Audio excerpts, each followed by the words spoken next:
Francisco, could you shake for me? Get out of my trailer. Get out of my trailer. Oh my God. Shaking. It's ridiculous. Only in Star Trek you have to know how to shake, you know? Shake and be able to act with green screen and blue screen. And that's one of the things I think that all Star Treks, they take about season 3 or 4 when they start to get going. I think it takes that long for the actors to get used to being on track, really. Used to the dialogue, which is very stylistic, and the fact that you're acting with nothing half the time. You know, you're looking at the screen and there's nothing there. And once we get the hang of it, then everything starts cooking. What's your question? Well, I've got to work through here. Let's see, tell a story about working with the ladies. You can do that. Any thoughts about Kim being a Borg? My third string question was to do a karate moves. That's done.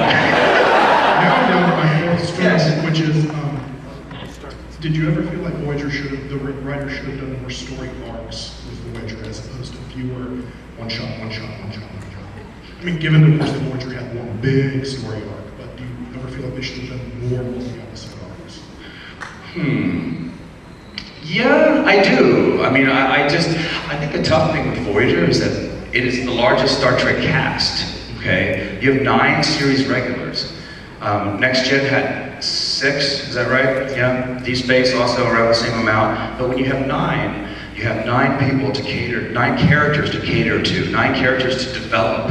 And if you have 26 episodes a season, sometimes we did 20, you're talking about everyone's getting like 2 point whatever. And of course, once the Doctor and 7 of 9 started rolling with their episodes, everyone got like 0.8 episodes that was them, right? So it's very difficult to have those story arcs when you have so many people going on, you know? So that was the biggest issue. But yeah, I think they should have done more of that, for sure. Yep, thank you. Oh, I'll be here for sure, thank you. All right, any other question on this side over here? Hey, guys, what's up? These guys have been out front a couple nights ago. They provided me with liquor, thank you. Yes. Does someone have one of it? Yes, ma'am. Can you tell the 7 of 9 elbows? Sure, let's tell the yellow story, why not? What are we looking at time-wise anyway? 15 minutes. 2 minutes, really? Wow, that went quick, didn't it? Oh my God. But I'm glad you guys all came. Thank you for being here the last day, coming to my panel, and making me feel like I at least have something to say. Thank you. Awesome. All right, the 7 of 9 elbow story. What? Oh, okay, hold on. Stay right there. So basically, we're rehearsing a scene, and it's Jerry Ryan and myself, and we're just doing what we call a walk and talk. So we're walking down the corridor and we're talking, and the camera's in front of us, backing up as we're walking and talking. So we're doing a rehearsal, and during the rehearsal, the director is just sort of checking out to make sure that the camera's making all the right moves and the lighting is good. So during the rehearsal, the director says action, and we start walking and talking. And during the rehearsal for camera, the director always cuts it maybe a quarter of the way in, maybe an eighth of the way in, and says, okay, do it again, it's back to 1. So we come back, and we do it again for the benefit of the camera crew. So we're doing this rehearsal, and he goes, cut, back to 1. So I turn away, and I reach back to gently escort Jerry Ryan back to the first position by holding her arm like a gentleman. I didn't hold her arm, I didn't get anywhere close to her arm. I ended up grabbing her boob, okay? Upon touching her boob, I knew it wasn't her arm. I looked back, she looked down, she looks up at me, and she's like, Goopy! And I go, I'm so sorry, I didn't mean that, I'm so sorry, I swear to God, I thought that was your elbow. The director of photography, the boom guy, the script supervisor, they're like, yeah, elbow, yeah. That looks just like an elbow. Wish I could touch her elbow too. So at this point, I'm just turning purple and red. I was so embarrassed. And so they said, okay guys, go ahead and take a break. We'll call you back in half an hour after we finish lighting the set. You'll come and shoot the scene. So I leave, and she leaves. And when they call us back, I'm the first one back on the set. And as I'm waiting for her to come on, I hear her cackle. She has a cackling laugh, and I hear the door for the stage opening up, her cackling, the door closes, all of a sudden I hear laughter. So the laughter is sort of getting closer, and so basically people are seeing her and laughing, and I don't know what it is. As she comes on the set, come here, come over here, can you get up this way? Okay, she comes on with 2 post-it notes. One post-it note over her boob saying, "Not an elbow," with an arrow pointing to her boob. And then she turns and she has another post-it on her shoulder which says "elbow," pointing down to the elbow. So she walks on, she's like, and she's like, I just thought you might need a visual aid. Elbow? Not an elbow. Thank you very much. Appreciate it.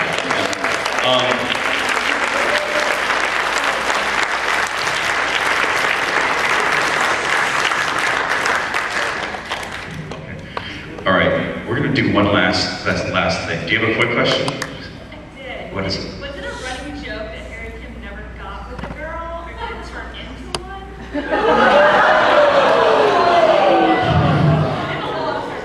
You know, you could. Thank you for the demonstration earlier. Please sit down.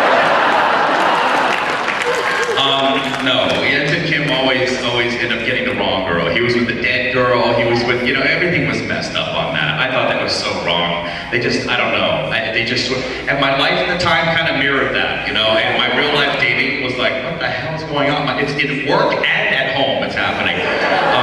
All right, I'm gonna finish off with one last story before I go. And people often tell me, you know what, coming to your talk is like going to a stand-up comic show, It's like, oh my gosh. So then I started thinking, I was like, wow, it's just sort of me being me, but if I was to do stand-up comedy at a convention, what material would I write?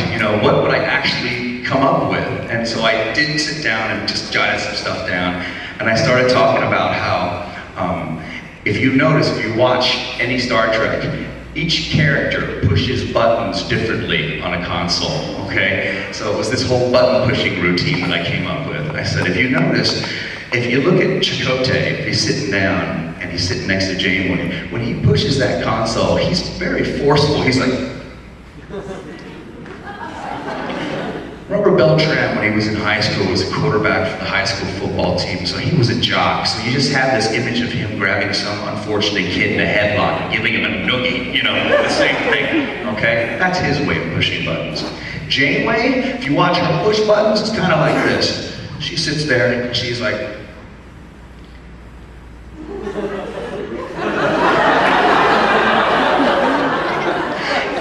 almost like she did not read the manual before getting on Voyager, and she's not sure what button to push. Watch this. I'm just telling you, Tim Russ is pushing buttons, more like this.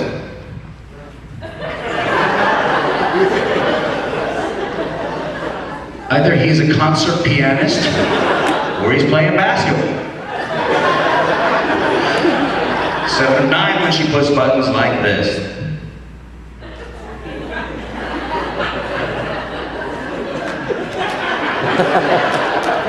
Like she's getting a manicure.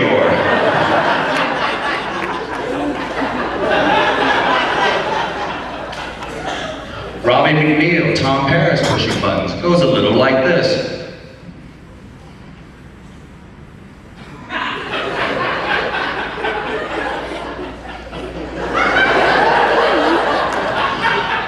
Almost like you're expecting him to say, "Would you like fries with that?" Thank you very much.